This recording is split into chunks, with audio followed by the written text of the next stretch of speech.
Hello అందరికీ యమలోకానికి స్వాగతం. భయపడద్దు, యమలోకాన్ని వరకు మనం వెళ్ళక్కర్లేదు. కానీ మన వైజాగ్లోనే యమలోకం ఎలా ఉంటుందో, ఆ యమలోకంలో ఎన్ని శిక్షలు వేస్తారో, ఏ పాపాలకి ఏమేమి శిక్షలు ఉంటాయో అన్ని కళ్ళకు కట్టినట్టు ఒక మంచి రియలిస్టిక్ సెట్ రూపంలో మనకి చూపిస్తున్నారు. నాకైతే అసలు ఈ సెట్ చాలా బాగా నచ్చింది. ప్రతి ఒక్క స్కల్ప్చర్ చాలా రియలిస్టిక్గా ఉన్నాయి. జనరల్గా మనం ఎగ్జిబిషన్స్కి, ఫెయిర్స్కి, ఈవెంట్స్కి అన్నిటికీ వెళ్తుంటాం. కానీ యమలోకం అనేది ఒక డిఫరెంట్ కాన్సెప్ట్. అసలు ఈ యమలోకం చూపించాలి అనే థాట్ ఎవరికి వచ్చిందో కానీ సూపర్ అసలు. ఎందుకంటే మనం జనరల్గానే బుక్స్ తక్కువ చదువుతాం.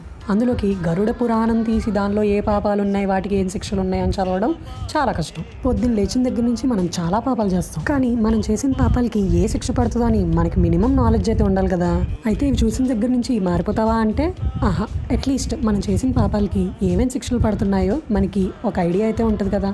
ఈ పాపానికి ఏ శిక్ష పడుతుంది అని ముందే ప్రిపేర్ అయ్యి వెళ్ళొచ్చు. మిగిలిన పాపాలకు నాకు తెలియదు, కానీ ఇదిగో ఈ పాపానికి మాత్రం చాలా మంది కనెక్ట్ అవుతారు. విపరీతంగా మాంసం కోసం జంతువులను చంపే వాళ్ళకి ఇలానే కాలుస్తారంట. నాకు ఒక డౌట్, మనం ఏం జంతువులను చంపం కదా, జస్ట్ ఎవరో చంపిన వాటిని మనం తింటాం. దానికి కూడా మనకి శిక్ష పడుతుంది అంటారా? ఏదేమైనా ఈ యముడు కొంచెం సాడిస్ట్లా ఉన్నాడండి బాబు.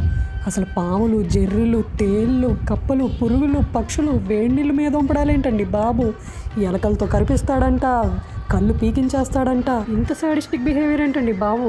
అసలు ఆ యమభటుల్ని చూస్తే కొంచెం సేపు నాకు యమలోకంలో ఉన్నానా లేకపోతే ఏ స్కేరీ హౌస్లో ఉన్నానా అర్థం కాలేదు. ఎవరో రవిచంద్ అంట. ఎంత బాగా చెక్కారో అసలు బొమ్మలన్నీ. అంత రియలిస్టిక్గా ఎలా చెక్కారండి బాబు. ప్రతి డీటెయిలింగ్, ఫినిషింగ్ చాలా సూపర్గా చేశారు. ఏదేమైనా నాకు కొంచెం హ్యాపీగానే ఉంది. ఎందుకంటే వీటన్నిటిలో నేను ఒకటో రెండో పాపాలు చేశాను అంతే. మీరందరూ ఎన్ని పాపాలకి రిలేట్ అయ్యారో కింద కమెంట్ చేయండి. నాకు మిగిలిన సెక్షన్తో పెద్ద ప్రాబ్లం అనిపించలేదు, కానీ రేపులు చేసే వాళ్ళకి ముళ్ళ మీద పడుకోబెడతారంట. అదేంటి, అంతేనా? అది సరిపోద్దా? ఏదేమైనా యముడు కూడా పార్షియాలిటీ చూపిస్తున్నాడు అనిపిస్తుంది. ఈ గరుడ పురాణం ఏదో కొంచెం అప్గ్రేడ్ చేసుకోవాలి. ఇంకొంచెం కఠినంగా ఏమైనా శిక్ష వస్తే బాగుంటుందిగా వాళ్ళకి. మనందరికీ జనరల్గా డబ్బులు పిచ్చి బాగానే ఉంటుంది. డబ్బుల మీద, బంగారం మీద, ఆస్తుల మీద తెగ పిచ్చి పెట్టేసుకుంటాం. దానికి కూడా ఒక శిక్ష ఉందండి బాబు. మన పాపాలన్నీ పోయాక, శిక్షలన్నీ అనుభవించేశాక అప్పుడు స్వర్గానికి వెళ్తాం. ఏ సోదంతా చెప్తావు, టైము, ప్లేసు, డేటు చెప్పవేంటి అని తిట్టుకుంటున్నారు కదా, అక్కడికే వస్తున్నాం. ఇది మన ఏయూ స్కూల్ బ్యాక్ సైడ్ వస్తుంది.